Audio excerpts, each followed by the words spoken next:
नमस्कार, दर्श न्यूज में आप सभी दर्शकों का स्वागत है। मैं प्रीति दयाल आपके साथ। बिहार की सियासत में अगले साल होने वाले विधानसभा चुनाव से पहले कई तरह की गतिविधियां देखने के लिए मिल रही है।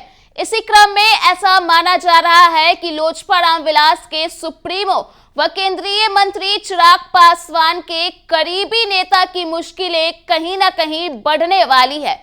दरअसल यहां हम बात कर रहे हैं लोजपा रामविलास के प्रदेश संसदीय दल के अध्यक्ष और पूर्व विधान पार्षद हुलास पांडे की।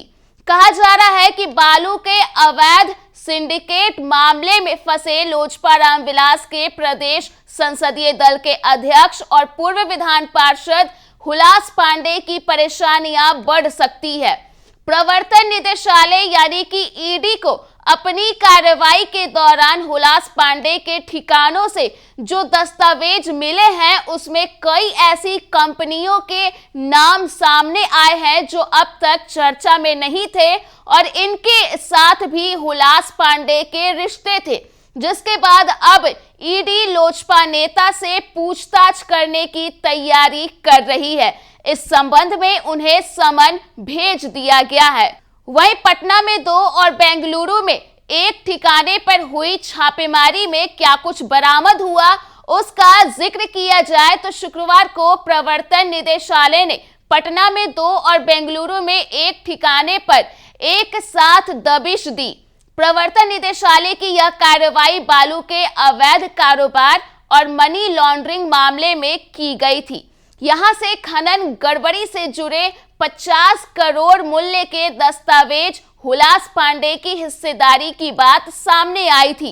कार्रवाई के दौरान कई इलेक्ट्रॉनिक उपकरण भी बरामद किए गए थे। बता दें कि ईडी की अलग अलग टीमों ने शुक्रवार को ही हुलास पांडे के गोला रोड के एक्सप्रेशन शॉपिंग आर्केड स्थित फ्लैट और बोरिंग रोड स्थित कार्यालय के साथ ही बेंगलुरु में दबिश दी थी। वहीं बरामद दस्तावेजों की प्राथमिक पड़ताल में बालू सिंडिकेट के कई लोगों से लोजपा रामविलास नेता के रिश्ते की बात सामने आई है। कई ऐसी कंपनियों के बारे में पता चला है जिनकी अब तक कहीं चर्चा भी नहीं थी। इसके बाद हुलास पांडे से पूछताछ का निर्णय लेते हुए निदेशालय ने उन्हें समन जारी किया है, ऐसा सूत्रों के द्वारा लगातार दावा किया जा रहा है। संभावना जताई जा रही है कि अगले सप्ताह हुलास पांडे ईडी के समक्ष उनके सवालों के जवाब देने के लिए हाजिर हो सकते हैं। बता दें कि ईडी बिहार की नदियों से होने वाले बालू के अवैध खनन मामले में लगातार अपनी कार्रवाई को अंजाम दे रहा है। इसी कड़ी में हुलास पांडे के खिलाफ यह कार्रवाई की गई थी।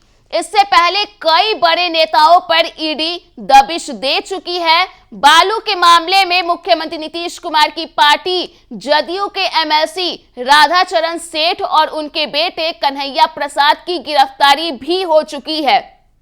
हालांकि फिलहाल दोनों जमानत पर जेल से बाहर आ चुके हैं, जिसके बाद अब चिराग पासवान के करीबी नेता कहे जाने वाले हुलास पांडे निशाने पर हैं। तो ऐसे में आखिर ईडी कब तक उनसे पूछताछ करती है और पूछताछ के क्रम में क्या कुछ और खुलासे होते हैं, यह तो देखने ही वाली बात होगी। तो फिलहाल के लिए इस खबर में इतना ही। अगर आपने अभी तक हमारे YouTube चैनल को सब्सक्राइब नहीं किया है तो इसे जरूर सब्सक्राइब कर दें। इसके साथ ही अगर ये वीडियो फेसबुक के माध्यम से देख रहे हैं तो पेज को लाइक करना ना भूलें।